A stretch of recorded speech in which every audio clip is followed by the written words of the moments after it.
Bonjour, le temps passe vite, nous voici au mois d'octobre et je vais vous parler de la TCH que j'ai eu la chance de faire avec Jean-Jacques Charbonnier et son équipe, ainsi qu'une quarantaine de personnes comme moi. Comme vous le savez, j'ai toujours écouté des vidéos sur la spiritualité. J'ai toujours été très intéressée et je me souvenais avoir écouté un scientifique qui parlait des EMI. Je me mets à chercher cette personne pour réécouter. Je trouve la vidéo de Jean-Jacques Charbonnier. C'est un docteur spécialiste en anesthésie et réanimation. Et il est spirituel. Et c'est ce que j'ai besoin d'entendre, des scientifiques qui parlent de spiritualité. J'écoute attentivement ses paroles et j'entends qu'il fait des TCH.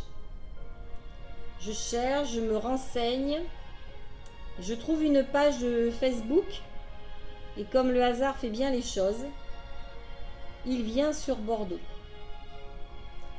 Je me dépêche, j'envoie un mail, j'écris sur le site. J'essaie en fait toutes les solutions possibles, je ne suis pas très douée en informatique. Et ce que je trouve incroyable, c'est que tout a été pris aussitôt, dès le matin. Je suis déçue. Je ne sais pas pourquoi, mais j'avais envie de la faire, cette TCH. Alors je demande comment on fait pour se mettre sur une liste d'attente s'il y en a une en cas de désistement. Et puis il ne se passe rien. C'est le jour de mon anniversaire. Je mets un commentaire sur Facebook du coup, parce que le site, le mail, ça donne rien. Et j'ai une jeune dame qui dit se désister. Elle me propose une place sur les 2 réservations qu'elle avait prises. C'est super. Je prends tout de suite. Je me dépêche de faire le mail, téléphone. Et là, je peux vous dire, je ne traîne pas. Ça y est, je l'ai la place.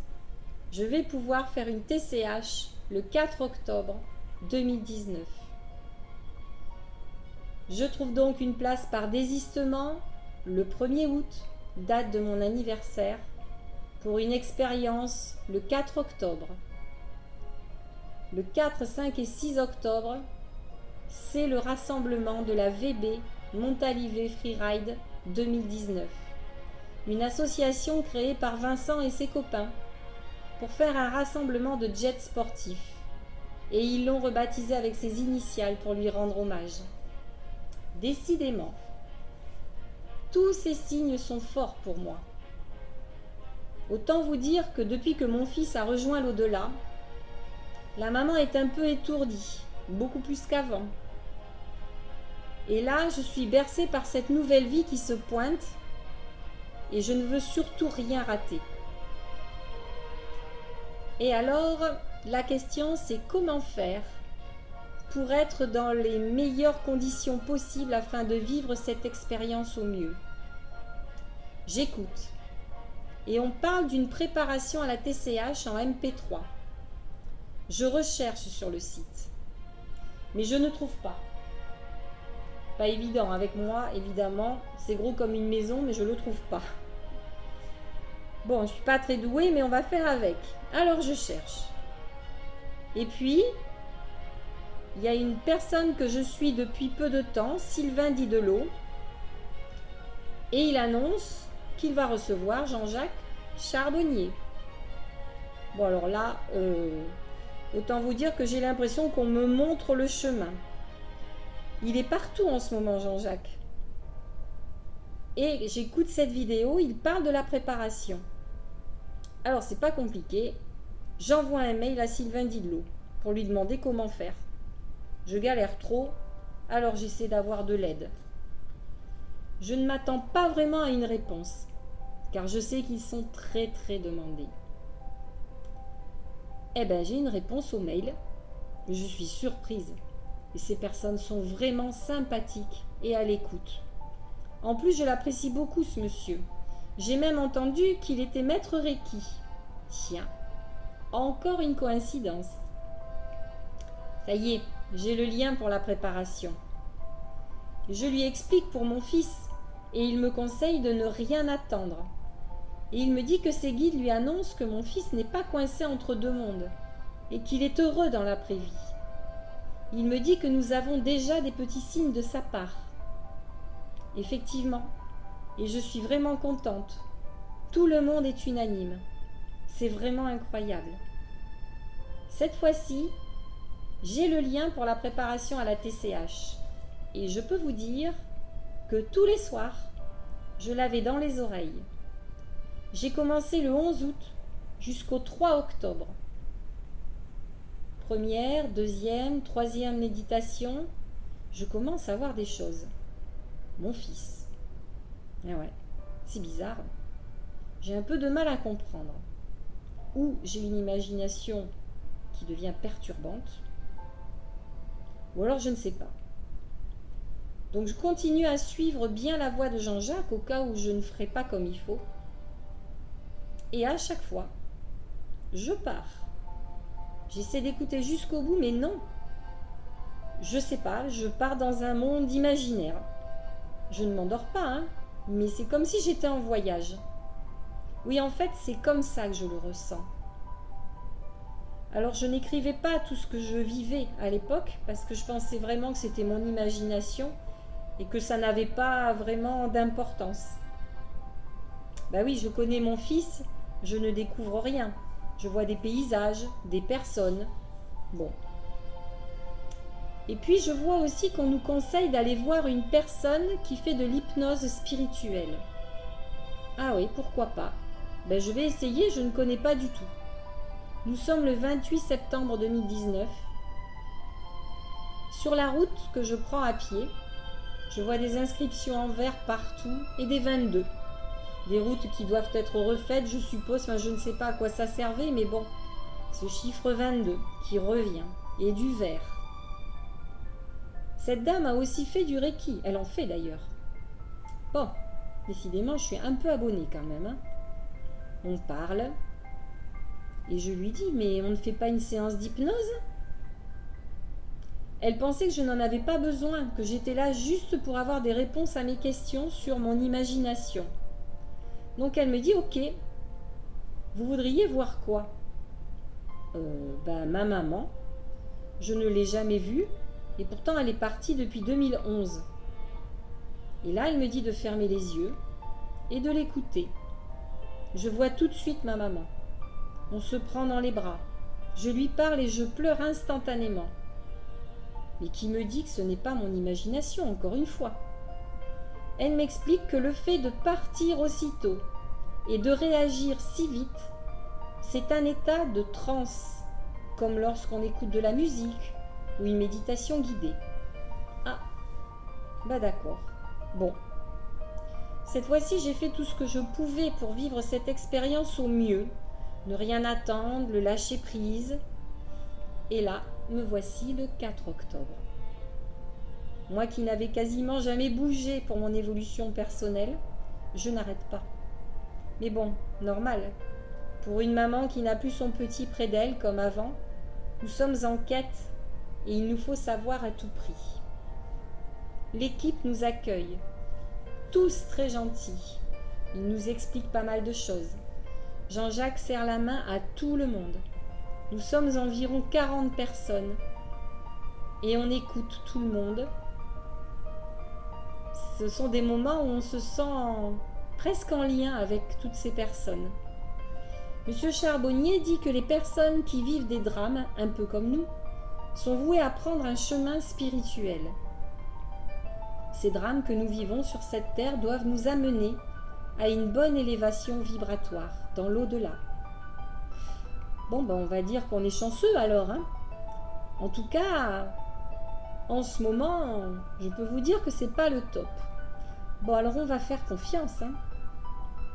Il explique aussi que la France est le pays le plus sous-développé spirituellement parlant. Et il en fait les frais. Il a vraiment raison. Soit les gens ont peur, soit ils n'y croient pas du tout. Je dirais même que j'ai l'impression d'être devenue folle. Mais on me dit, si ça te fait du bien d'y croire, c'est bien. Bref. Les amis et proches se sont détournés, comme si nous avions la peste. Mais c'est pas grave, on ne leur en veut pas. On a vraiment autre chose à penser. C'est parti. Oh là là, j'ai hâte. On se met dans les sièges, casque. Il nous montre les chakras, il nous explique et c'est parti. les chakras. C'est la première fois que je les ressens, comme un fourmillement, un enfoncement à chaque endroit des chakras. Et depuis ce temps, je les ressens toujours. Et j'ai l'impression de sortir comme un petit fantôme, mignon, scintillant, un peu comme Gasper, je crois. Enfin, je vois tout de suite mon fils avec son casque en train de faire du DJing. Il me dit qu'il m'aime, mais c'est le week-end à Montalivet et il est occupé. Il s'occupe de la soirée, il fait la musique. C'est vrai que l'année d'avant, il l'avait faite aussi, il avait fait une soirée. Il a plein de choses à faire. Et ma maman est là aussi. Et elle me confirme que Vincent est très pris. Il est désolé, mais je savais et je m'en doutais. Et je lui dis qu'il n'y a pas de problème. En fait, comme j'ai l'impression qu'il ne se quitte pas, tout va bien pour moi. Puis, je vois mon guide. Je ne sais pas, je ne l'ai jamais vu. Ça me dit que c'est mon guide. Il est tout en blanc, robe longue comme les hommes d'une époque, cheveux et barbe longue, blanche. En fait, je pense au druide dans Astérix. Mais il a bien plus de cheveux. Et il ne lui ressemble pas vraiment parce qu'il est plus grand, enfin, ça a le même style, mais c'est pas le même. Quelque temps plus tard, je découvre une petite figurine dans la chambre de Vincent et je suis stupéfaite. Car il ressemble vraiment à ce guide que j'ai vu. Je demande à mon fils aîné qui me dit « Mais maman, c'est Gandalf dans Le Seigneur des Anneaux. » Ah, d'accord. Je sais que c'est un personnage fictif, je n'ai pas vu la série, je ne comprends pas trop, mais bon, je retiens. Et ce guide me dit que je vais soigner, communiquer avec les défunts pour aider les vivants endeuillés et faire passeur d'âme. Alors là, d'accord, bah oui, je fais des soins, médium. Ouais, j'aimerais bien en fait, passeur d'âme. Ça me parle, mais bon, je ne sais pas trop comment je pourrais faire. Bon. Et puis je vois Marie. C'est ce nom qui me vient tout de suite. Elle est en blanc aussi. Alors je me plains de ce qui m'arrive, mon fils qui est parti.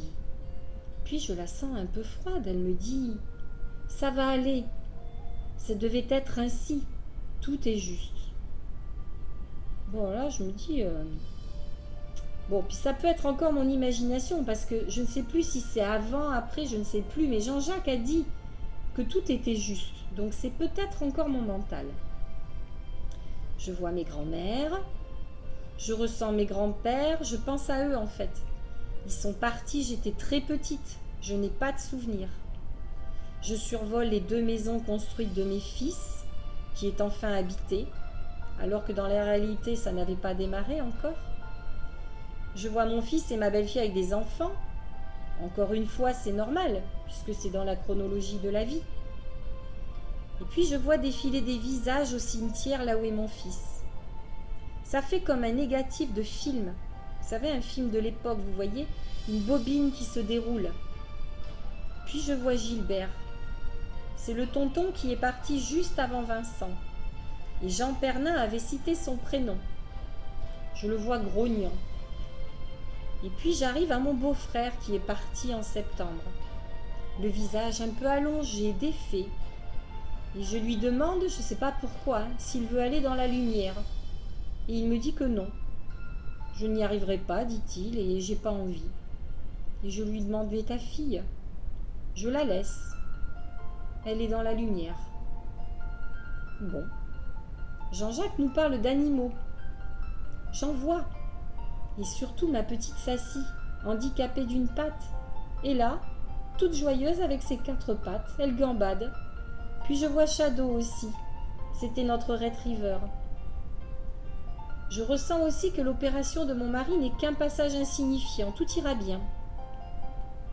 Et puis je vois aussi des croix rouges sur les machines. Mon mari est forestier. Et il nous reste une abatteuse, un porteur. Nous avions pensé tout vendre Et comme ça ne donnait rien, puisque c'était pas non plus la période, nous avions abandonné le projet et on continuait. Sauf qu'en fait, quelque temps après, le porteur a brûlé. Et nous avions beaucoup de mal à gérer du coup le travail de l'autre machine sans ce porteur. Nous manquions de travail. Nous n'avons donc plus le choix. Il nous fallait essayer de vendre à nouveau, alors que nous n'y arrivions pas pendant des années. Sauf que là, cette fois-ci, nous trouvons l'acquéreur facilement. Et là encore un signe. L'acquéreur arrive avec une voiture et l'immatriculation c'est DJ. Vous savez, le DJ, celui qui fait de la musique, comme mon fils. Et là, dans mon fond intérieur, je savais que cette fois-ci, ça irait bien. Et c'est ce qui s'est passé. Je vois mon fils aîné, je le vois habillé en chevalier gris avec une épée, un genou au sol me regardant. Et je sais pas, j'ai ce sentiment, je le trouve beau. Mes mains sont chaudes, vraiment très chaudes. Je les sors de mes jambes tellement ça me donne chaud. Puis Jean-Jacques nous oriente vers la mer. Et je vois une eau très calme, sans vagues. Au loin, une petite colline, un château. J'ai déjà vu ce plan plusieurs fois lors des méditations. Et quand j'ai fait la crypte de cristaux, aussi. Mais là, tout est rapide. Il faut déjà redescendre. Et comme je me sens un peu inconfortable dans les sièges, ça ne me dérange pas du tout d'arrêter la séance. Par contre, je sais que je n'ai pas dormi. C'est pas un rêve. Vous voyez ce que je veux dire ? On ne rêve pas, on est éveillé. Nous faisons tous le débriefing. Et là, c'est incroyable, vraiment. Quasiment tout le monde a vécu quelque chose. Il y a même des personnes qui ont vu des défunts d'autres personnes présentes à la TCH. Alors eux, par contre, c'est sûr. Ça n'est pas l'imagination. Je rentre. Je me sens bien. Contente d'avoir vécu une belle expérience et d'avoir rencontré une équipe fabuleuse et tous ses participants. Mais voilà. J'en suis toujours à me dire, c'est du mental, une imagination, ou c'est la réalité peut-être. Je ne sais pas trop en fait. Dans mon cas, rien qui puisse me dire que ce n'est pas mon imagination en tout cas. Le lendemain, nous partons pour la VB Montalivet Freeride, à un moment très fort, car ce rassemblement se fait sans Vincent pour la première fois. Je vois toute cette belle famille d'âmes ensemble et ça fait chaud au cœur. Même s'il est un peu serré ce cœur pour tous, pour eux aussi, car c'est très dur de refaire du jet. Et moi je suis aux anges, ailleurs. Cette TCH a été fabuleuse.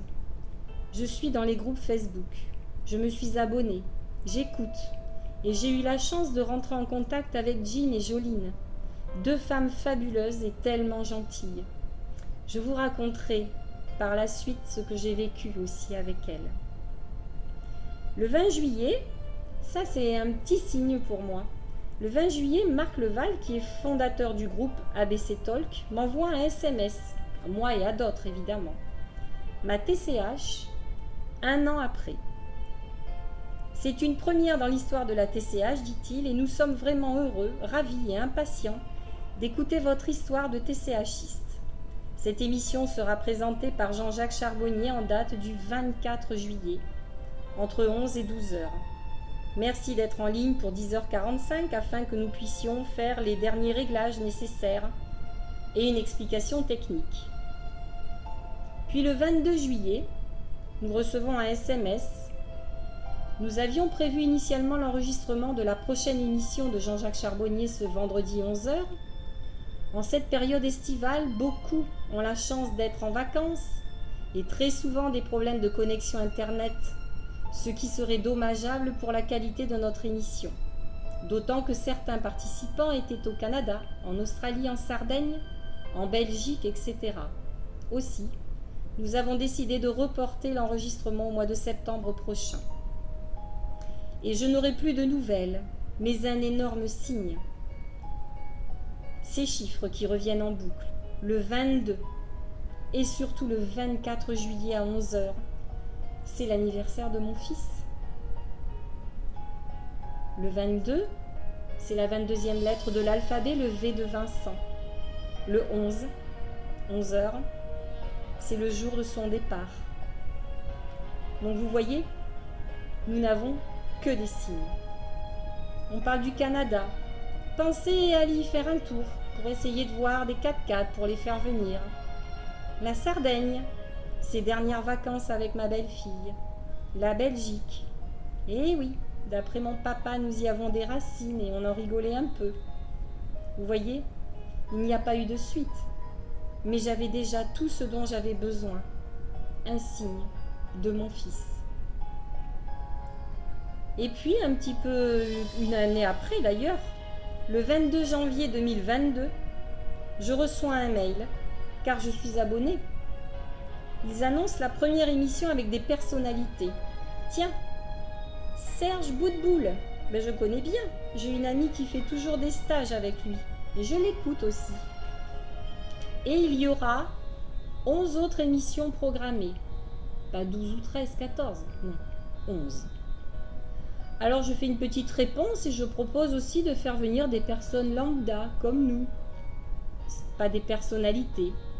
La proposition est retenue. Ils sont toujours très à l'écoute. Et j'ai une réponse le 24 janvier. Marc Leval n'est pas contre. Mais voilà, c'est dans la région parisienne, je crois. C'est l'époque du pass et je n'en ai pas. Mais un jour peut-être. Parce que l'adresse me plaît aussi. C'est au numéro 11, dans le 77. Donc vous voyez, voilà.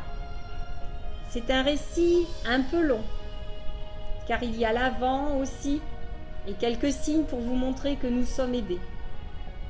Je voudrais que vous reteniez surtout que depuis, cette ouverture évolue avec beaucoup de magie et d'émerveillement.